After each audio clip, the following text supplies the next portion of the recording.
Hello and welcome back to my channel, but also to this new series that I'm so excited about starting, all about gentle and positive parenting. Today we are joined by a very grumpy, very clingy little Archer fox who does not want to be put down today. So likely you'll hear all sorts of play and stuff going on in the background, and likely lots of intermittent cuddling. And I hope that you enjoy this video. We are going to be starting off by just diving straight into the topic of what exactly positive parenting is versus like maybe more traditional styles of parenting, and why positive, gentle parenting is the way that I choose to parent my children. So let's start at the very beginning by looking at what exactly is the difference between maybe more traditional styles of parenting and the way that maybe your parents were parented or your parents' parents versus what we're talking about today, which is maybe the word that I love most is more positive and respectful type of parenting. And of course you can break it down. There are so many, like you just type in respectful parenting into YouTube. They're also called RIE parenting, RIE. There are so many different videos, tutorials, ways that you can do these things. And if there's anything that you've learned from my channel, if this is the first time that you've been here, welcome. But really one of the biggest things that I like to advocate for is you, yourself. Yes, you, the person who's watching this, that actually you know more than you think, and that really you don't need a book. And that actually you are the expert on your child, and very much, you know, yes, it's hard work, but being able to come back to what feels right for you, what feels good for you is likely the way to go. So yes, I'm going to be giving all sorts of suggestions for podcasts, for books, for other YouTube channels and Instagram accounts that I love to follow and learn more about understanding how my children's brains work and how they are developing, and what I can do to support that. You really don't need anything. So if that's the only thing that you take from this whole series, it's that you're already an expert. And that I love that word expert, because really, what does it actually mean? So you already know plenty. For those of you who are watching and maybe consider this almost like a trigger warning, parenting it's no joke.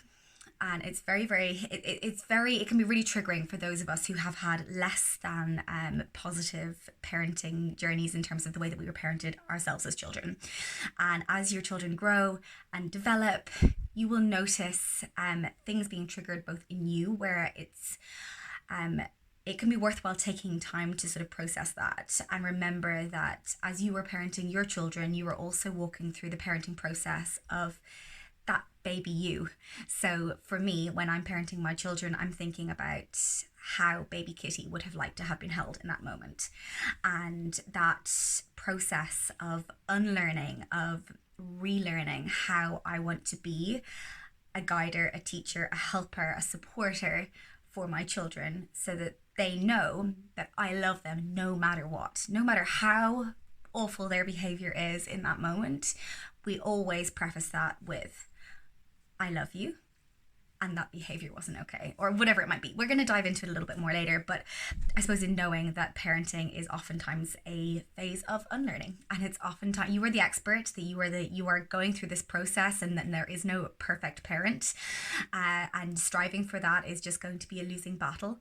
But doing what feels right, doing what feels good, and coming to your child with the approach being that of a symbiotic relationship where you are the guide, the teacher, the support, the person who's going to love them no matter what and be there no matter what, as opposed to do what I say or else. That sort of authoritarian approach, which when we go back to kind of comparing those two traditional approaches, the traditional approach would have been children are to be seen and not heard, and they are to listen to what you say no matter what, without really being given any sort of context as to why they have to follow that rule or do exactly as you say. And we were, oftentimes there was maybe spanking, there was maybe time outs, which I talk about now as a time in, which is very, very different, and we'll talk about that a little bit later in another video when we talk about punishment versus discipline. And then the approach that I take is respectful. It's acknowledging the child as a whole human being from the get-go. So just in this, we're not, it's not rocket science really. It's about respecting your child and their wants, their desires, their wishes, their emotions from the minute that they are born, as opposed to they're a child, which is to be looked upon differently, and then all of a sudden they become an adult, and then we should respect them just the same way we would respect a friend. So it's just like it's really simple when you break it down like that, or at least it sounds like that for me. But this series of videos is to help you understand a little bit more about why we do these things. Why do we want to be parenting our children this way? Some tips and tricks, some tools for certain scenarios. So whether that be your child has started hitting, pushing, kicking, biting in maybe their school, or maybe it's, or their nursery. Maybe it's, you're talking about manners. Maybe you're talking about sharing. Maybe you're talking about your sleep setup, your sleep situation, and how you can positively create a gentle sleep support solution there. I'm going to talk about it all, and I'm so happy that you're here with me for the journey, and I hope that you find these videos helpful.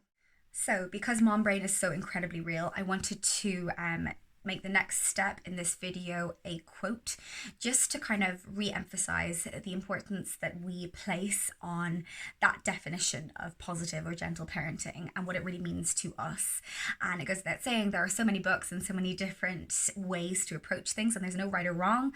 So take from these quotes what you will, but this is something that felt really important for me when it comes to sort of the respectful side of the way that we approach parenting.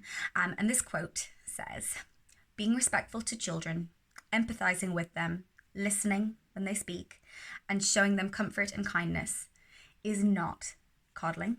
It's not spoiling. It's just treating them like human beings." And when we talk about, that comparison between more traditional parenting and more respectful, maybe, can I even say a more modern approach to parenting? This is what I like to think of as key, and that's why I like to break it down and make it really simple. And, all the different tactics in the world, when you think about, okay, am I treating my child as I would my best friend? You're automatically going to be doing something right, because you're automatically going to be coming at them from a place of kindness and empathy. So that's really, really important. And I also wanted to say that a lot of the work that we do in parenting is also, it's a lot of self-work. So no matter what way you have been parented, and maybe you have been lucky enough to have been parented in a really beautiful, gentle way, and that's so awesome, and I can only hope for that for every child.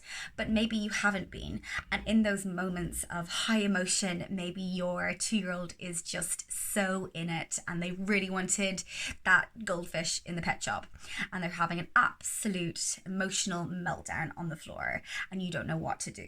And really the self-work comes in then. It's about, okay, if I can, my job is to help my child regulate. So first thing, you need to put on your own oxygen mask, put on your own seatbelt. You need to make sure that you are regulating yourself first. So taking a breath, seeing what you can do to calm yourself down, to then be able to bring that peace into your child's space and be able to help and guide and support them to regulate their own emotions.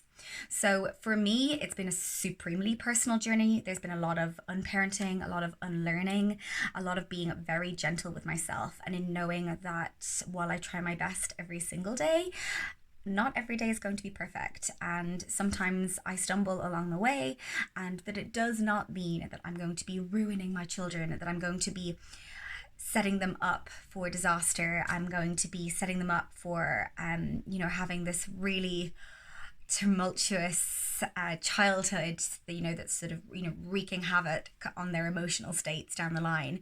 Because of the way that I approach these things, we do a lot of apologies. We do a lot of, it's okay for mummy to sometimes make a mistake.